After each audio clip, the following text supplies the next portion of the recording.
দেশে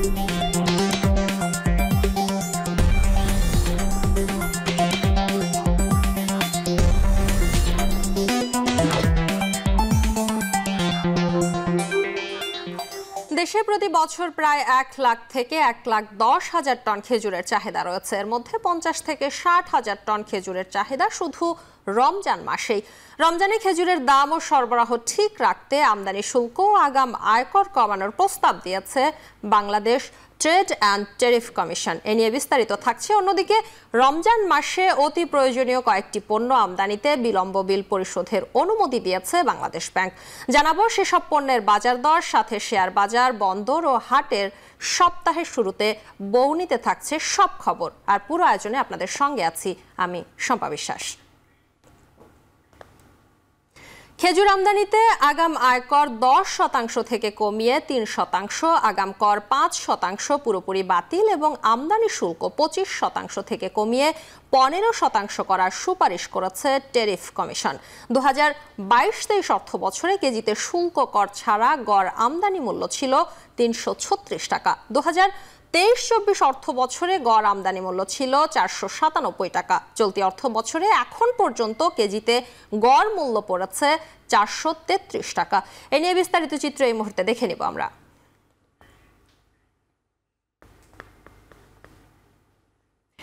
আমরা দেখতে পাচ্ছি বিগত অর্থ বছরে খেজুরের গড় আমদানি মূল্যের চিত্র। সেখানে 2022-23 অর্থ বছরে শুল্ক কর ছাড়া খেজুরের কেজি ছিল 336 টাকা। 2023-24 অর্থ বছরে সেটি বেড়ে হয়েছে 497 টাকা এবং চলতি অর্থ বছরে অর্থাৎ 2024-25 অর্থ বছরে সেটি দাঁড়িয়েছে 433 টাকা কেজিতে। এটি কিন্তু শুল্ক এবং কর ছাড়া খেজুরের মূল্য। বিগত অর্থ বছরে খেজুরের যে গড় আমদানি মূল্য সেটির আরেকটি চিত্র আমরা দেখতে পাচ্ছি। 2022-23-এ শুল্ক কর ছাড়া এই খেজুরের কেজি ছিল 336 টাকা। 2023-24-এ 497 টাকা কেজি এবং 2024-25 অর্থ বছরে সেই মূল্য কমে দাঁড়িয়েছে 433 টাকা কেজিতে। এবার আমরা দেখে নিচ্ছি বাজারের সাধারণ মানের খেজুরের সর্বোচ্চ মূল্য। আমরা দেখতে পাচ্ছি 2022 সালের 17 নভেম্বর খেজুরের কেজি ছিল 250 টাকা। 2023 সালের 17 নভেম্বর সেটি 50 টাকা বেড়ে হয়েছে 300 টাকা কেজি এবং 2024 সালের 17 নভেম্বর খেজুরের কেজি দাঁড়িয়েছে 500 টাকা কেজিতে। অর্থাৎ আমরা দেখতে পাচ্ছি যে বিগত বছরের থেকে সেই কেজি 200 টাকা পর্যন্ত বৃদ্ধি পেয়েছে।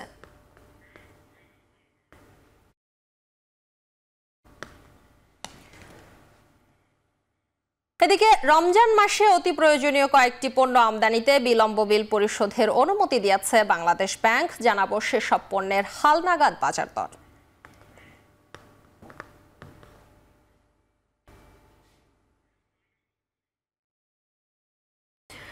আমরা দেখতে পাচ্ছি ছোলা মানভেদে আজকে 130 থেকে 140 টাকা কেজিতে বিক্রি হচ্ছে, যেটি এক মাস পূর্বে এর কেজি ছিল 125 থেকে 135 টাকা। এক বছর পূর্বে সেই কেজি ছিল 85 থেকে 90 টাকা। অর্থাৎ আমরা দেখতেই পাচ্ছি বাৎসরিক মূল্য বৃদ্ধি হচ্ছে 54.29%। একইভাবে মুগ ডালের কেজি আজ 150 থেকে 180 টাকা। এক মাস পূর্বে ছিল সেটি একই মূল্য এবং এক বছর পূর্বে সেই মূল্য ছিল 110 থেকে 135 টাকা, যার বাৎসরিক মূল্য বৃদ্ধি হচ্ছে 34.69%। ডিমের হালি আজকে 48 থেকে 50 টাকা, যেটি এক মাস পূর্বে ছিল 50 থেকে 54 টাকা এবং এক বছর পূর্বে সেই মূল্য ছিল 42 থেকে 45 টাকা, যার বাৎসরিক মূল্য বৃদ্ধি পেয়েছে 12% বেশি। একইভাবে পাম অয়েল খোলা যেটি রয়েছে সেটির আজকের দাম 163 থেকে 164 টাকা। এক মাস পূর্বে এই দাম ছিল 145 থেকে 146 টাকা।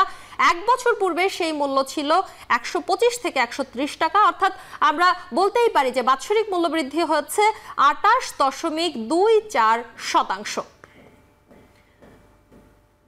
আমরা দেখতে পাচ্ছি পেঁয়াজের আজকের দর 90 থেকে 120 টাকা কেজি। এক মাস পূর্বে ছিল 100 থেকে 110 টাকা এবং এক বছর পূর্বে সেই মূল্য ছিল 90 থেকে 100 টাকা পর্যন্ত। পেঁয়াজের বাৎসরিক মূল্য বৃদ্ধি পেয়েছে 10%-এর বেশি। রসুনের আজকের দাম 230 থেকে 250 টাকা। এক মাস পূর্বে সেই দাম ছিল 200 টাকার বেশি। এক বছর পূর্বে ছিল 180 থেকে 200 টাকা। বাৎসরিক মূল্য বৃদ্ধি পেয়েছে 26%-এর বেশি। একইভাবে দেশি আদা যেটি রয়েছে সেটির আজকের দাম 400 থেকে 500 টাকা এবং এক মাস পূর্বে ছিল এই দাম 450 থেকে 500 টাকা। এক বছর পূর্বে ছিল 250 থেকে 300 টাকা। বাৎসরিক মূল্য বৃদ্ধি পেয়েছে 72% বেশি, অর্থাৎ আমরা বলতেই পারি যে দেশি আদার বাৎসরিক মূল্য বৃদ্ধি অনেক বেশি বৃদ্ধি পেয়েছে। এরপরেই রয়েছে দারুচিনির অবস্থান, যার আজকের কেজি মূল্য 480 থেকে 580 টাকা। এক মাস পূর্বেও সেই কাছাকাছি দামই ছিল এবং এক বছর পূর্বে এই দাম ছিল 450 থেকে 500 টাকা কেজি, অর্থাৎ বাৎসরিক মূল্য বৃদ্ধি পেয়েছে 11.58%।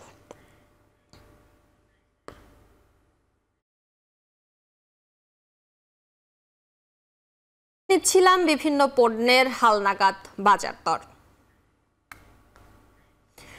এদিকে দেশের ভোগ্য পণ্যের সবচেয়ে বড় পাইকারি বাজার খাতুনগঞ্জে বেড়েছে সব ধরনের মশলার দাম, তবে সবচেয়ে বেশি বেড়েছে এলাচের দাম। এ নিয়ে বিস্তারিত জানাতে খাতুনগঞ্জ থেকে এই মুহূর্তে যুক্ত হচ্ছেন সহকর্মী কাজী মাহফুজ। চলে যাচ্ছি তার কাছে। মাহফুজ, জানাবেন এলাচের দাম বাড়ার কারণ কি বলছেন ব্যবসায়ীরা, এবং সেই সাথে জানাবেন এই রমজান পর্যন্ত দাম বৃদ্ধির যে ধারা সেটি অব্যাহত থাকার কোনো আভাস পেয়েছেন কিনা? সম্পা, আপনি জানেন যে দেশে মশলার প্রায় 90% কিন্তু আমদানি করতে হয়। বলা যায় যে মশলাটা অনেকটা আমদানি নির্ভর পণ্য বাংলাদেশের বাজারে। সেই জায়গাতে আসলে যে পরিমাণ মশলা মজুদ ছিল সেটি অনেকটা ফুরিয়ে এসেছে বলছেন এখানকার ব্যবসায়ীরা। সেই জায়গাতে আসলে যে পরিমাণ চাহিদা এই মুহূর্তে রয়েছে সে অনুযায়ী আমদানি হচ্ছে না। একই সাথে বিশ্ব বাজারে বুকিং রেট বেড়ে যাওয়ার কারণে দেশের বাজারে তারা বলছেন যে মশলার দাম বাড়তে শুরু করেছে, তবে কিছু কিছু মশলার দাম স্থিতিশীল রয়েছে। তবে যে মশলার দামগুলো বেড়েছে তার মধ্যে আমরা দেখতে পাচ্ছি যে এলাচের দামটা কিন্তু অস্বাভাবিক বেড়েছে আজকের বাজারে। আমরা দেখতে পাচ্ছি সপ্তাহ ব্যবধানে 400 টাকা কেজিতে বেড়ে আজকের বাজারে বিক্রি হচ্ছে 3300 থেকে 4000 টাকা কেজি দরে। একদম ভালো মানের যে এলাচ সেটি কিন্তু 4000 টাকায় বিক্রি হচ্ছে। এখানকার যারা ব্যবসায়ী বলছেন গুয়েতেমালা থেকে যে এলাচটা আমদানি করা হয় সেটির দামটি বেড়েছে। আর পাশাপাশি আমরা দেখতে পাচ্ছি এখানে লবঙ্গ দামও কিছুটা বেড়েছে। আজকের বাজারে আমরা দেখতে পাচ্ছি কেজি প্রতি 1280 টাকায় বিক্রি হচ্ছে, যদিও সপ্তাহ আগে এই লবঙ্গ বিক্রি হয়েছিল 1240 থেকে 1250 টাকায়। এছাড়া আমরা দেখতে পাচ্ছি দারচিনির দামও খানিকটা বেড়েছে, তবে আজকের বাজারে কেজি প্রতি দারচিনি বিক্রি হচ্ছে 395 থেকে 400 টাকায়, যদিও এক সপ্তাহ আগে 380 টাকাতে বিক্রি হয়েছিল। তবে স্থিতিশীল রয়েছে জিরার দাম। আজকে আমরা দেখতে পাচ্ছি 640 থেকে 650 টাকায় জিরা বিক্রি হচ্ছে, আর ধনিয়া বিক্রি হচ্ছে 160 থেকে 190 টাকা কেজি দরে। আর অন্যান্য যে মশলাগুলো আছে সেগুলো অনেকটা স্থিতিশীল রয়েছে। এখানে যারা ব্যবসায়ী আছেন তারা বলছেন যে সাম্প্রতিক সময়ে মশলার খানিকটা চাহিদা বেড়েছে, বিশেষ করে সামাজিক অনুষ্ঠান, ধর্মীয় অনুষ্ঠানগুলো এখন বাড়তে শুরু করেছে, সেই জায়গাতে মশলার চাহিদাটা বেড়েছে, কিন্তু সেই অনুযায়ী আসলে সরবরাহ কম, আমদানি হচ্ছে না এবং বিশ্ব বাজারে যে বুকিং রেট সেটিও বেড়ে গেছে, ফলে দেশের বাজারে তার প্রভাবটি এসে পড়েছে। আর আরেকটি বিষয় আপনি জানতে চেয়েছেন সামনের যে রমজানকে কেন্দ্র করে আসলে যে সকল পণ্যগুলো আছে, বিশেষ করে ছোলা, মটর, একই সাথে যে খেজুর, এই সকল পণ্যগুলোর আসলে ঋণপত্র খোলা হয়েছে 15 থেকে 20 দিন আগে। আপনি জানেন যে সরকার ইতিমধ্যেই ঘোষণা দিয়েছে যে 11টি পণ্যের ঋণপত্র খোলার ক্ষেত্রে ব্যবসায়ীরা তারা বাকিতে ঋণপত্র খুলতে পারবেন, এবং সেই জায়গাতে এখানকার যারা ব্যবসায়ী আছেন তারা বলছেন যে যদি সেটি কার্যকর হয় সেক্ষেত্রে আমদানি বাড়বে, আর আমদানি বাড়লে পরে সামনের যে রমজানের যে চাহিদার শীর্ষে থাকা ভোগ্য পণ্যগুলোর দাম অনেকটা সহনীয় পর্যায়ে চলে আসবে, তারা এমনটি দাবি করছেন। তো এই ছিল আমার কাছে চট্টগ্রামের খাতুনগঞ্জ থেকে মশলা এবং আসন্ন রমজানকে ঘিরে যে সকল ভোগ্যপণ্য আছে সে সকল ভোগ্যপণ্যের আমদানির সবশেষ তথ্য। মাহফুজ, আপনাকে অসংখ্য ধন্যবাদ। আমাদের সঙ্গে যুক্ত ছিলেন খাতুনগঞ্জ থেকে সহকর্মী কাজী মাহফুজ।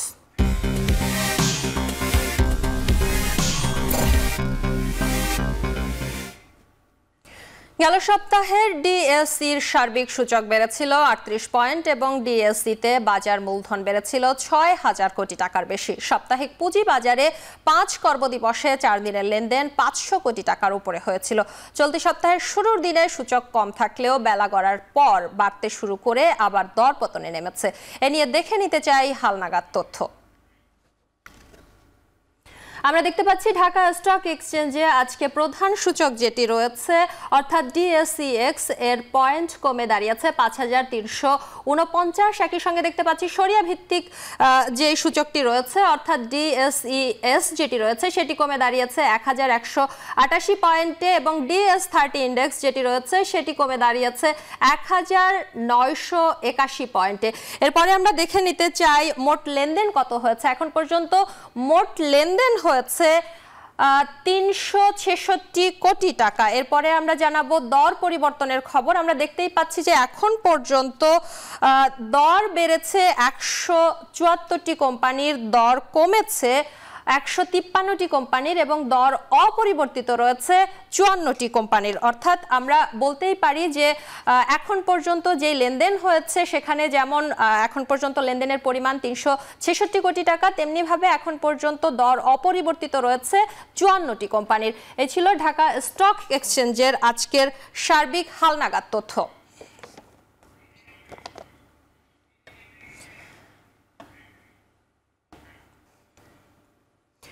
মোংলা বন্দর দিয়ে স্বাভাবিক পণ্য আমদানি রপ্তানি এই অর্থ বছরের গেল ৪ মাসে বন্দরে জাহাজ ভিড়েছে ২৬৩টি। আমদানি রপ্তানির আরো খবর জানাতে এই মুহূর্তে মোংলা বন্দর থেকে যুক্ত হচ্ছেন সহকর্মী মাসুম বিল্লাহ। চলে যাচ্ছি তার কাছে।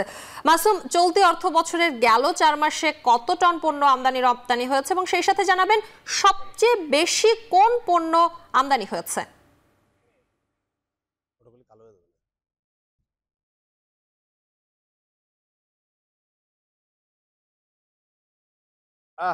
শম্পা, এই অর্থ বছরে যদি বলি বিগত ৪ মাসে মোংলা বন্দরে জাহাজ এসেছিল ২৬৩টি, আর এই মাসে নভেম্বর ১৭ তারিখ পর্যন্ত মোংলা বন্দরে জাহাজ এসেছে ৩৭টি।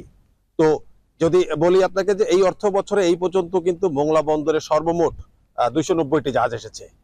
বিগত ৪ মাসের যদি পণ্য আমদানি রপ্তানির কথা যদি আপনাকে একটু বলি, বিগত ৪ মাসে মোংলা বন্দরতে প্রায় ২৯ লক্ষ মেট্রিক টনের মতো পণ্য আমদানি রপ্তানি হয়েছে। কন্টেইনার এসেছিল ৭,০৩৬টি, গাড়ি আমদানি হয়েছে ৪,৬৫১টি। এই অর্থ বছরে নভেম্বর ১৭ তারিখ পর্যন্ত মোংলা বন্দরে মানে এই মাসে ১৭ তারিখ পর্যন্ত জাহাজ এসেছে ৩৭টি। যে ৩৭টি জাহাজে পণ্য আমদানি রপ্তানি হয়েছে ৫,১১,৬৫৩ মেট্রিক টন। কন্টেইনার এসেছে ৪১৯টি। এই মাসে এখন পর্যন্ত কিন্তু বন্দরে করে গাড়ির জাহাজ আসেনি, তবে বন্দর কর্তৃপক্ষ যদি জানিয়েছে ২০ তারিখে ৪৫০ গাড়ি নিয়ে মালয়েশিয়ার পতাকা জাহাজ মালয়েশিয়া স্টার বন্দরে ভেড়ার কথা আছে। গত অর্থ বছরের যদি কথা বলি, মোংলা বন্দর কিন্তু প্রায় নিট মুনাফা করেছিল প্রায় ২৮%-এর মতো।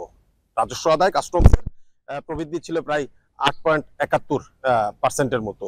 তো বন্দর কিন্তু লাভজনক প্রতিষ্ঠান হিসেবে কিন্তু গত বছর বেশ লাভ করেছে এবং সেই ধারা যাতে অব্যাহত থাকে তার জন্য কিন্তু বন্দর কিন্তু সর্বোচ্চ কাজই করে যাচ্ছে। বন্দরের কর্মকর্তা কর্মচারী, বন্দর চেয়ারম্যান সকলেই কিন্তু যাতে এই বন্দরটি লাভজনক বন্দর হিসেবে প্রতিষ্ঠিত হতে পারে সেটার জন্য সর্বদা কাজ করে যাচ্ছে। আজকে কিন্তু মোংলা বন্দরে এখন পর্যন্ত ৫টি জাহাজ অবস্থান করছে। এই ৫টি জাহাজের মধ্যে সার ও কয়লা জাহাজ আছে। বন্দরের জেটিতে কোনো জাহাজ না থাকলে বন্দরে যে হারবারিয়া বহির্নোঙর আছে সেখানে কিন্তু জাহাজ আছে এবং সেখান থেকে সার কয়লাবাহী জাহাজ এবং সেখান থেকে কিন্তু পণ্য খালাসের কাজে চলছে কিন্তু স্বাভাবিক নিয়মে। তো সবকিছু মিলিয়ে কিন্তু বলা যায় মোংলা বন্দরে পণ্য আমদানি রপ্তানি সকল কাজে কিন্তু স্বাভাবিক নিয়মেই চলছে। তো এই ছিল আমার কাছ থেকে মোংলা বন্দরে পণ্য আমদানি রপ্তানির সর্বশেষ তথ্য।